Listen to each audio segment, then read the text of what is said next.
அனைவருக்கு வணக்கம். நான் காதல் நியூப்ரமோ அபி ராகவ் கிட்ட நான் உங்ககிட்ட ஒன்று சொல்லுவா, அதை நீங்கள் செய்வீங்களான்றாங்க.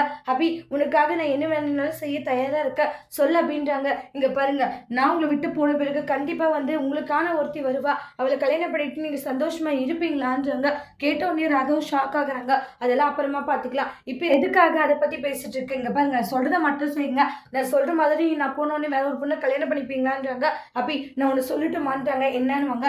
ஏன்னா எனக்கு என்னோட லைஃப்பில் முக்கியமான ஒருத்தினால நீ மட்டும்தான், எப்போவே நீ என் கூட இருக்கணும்னு ஆசைப்படுறேன், தயவு செஞ்சு நீ என்னை விட்டு போயிடாதா அப்படின்றத சொல்கிறாங்க.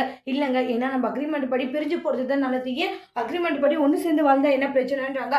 ஒன்று சேர முடியாது, ஒன்று சேர்ந்து வாழவும் முடியாது, அதனால நம்ம பிரிகிறது தான் உங்களுக்கும் நல்லது எனக்கும் நல்லது அப்படின்ட்டு சொல்கிறாங்க.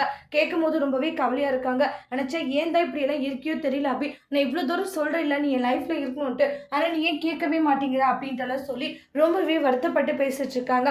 இல்லை, என்னாலலாம் அப்படி இருக்க முடியாது, கண்டிப்பாக எனக்கு நீ வேணும் அப்படின்னு சொல்லிட்டு ரொம்ப ரொம்ப ரெக்வஸ்ட் பண்ணி அந்த இடத்துல கேட்டுக்கிட்டு இருக்காங்க.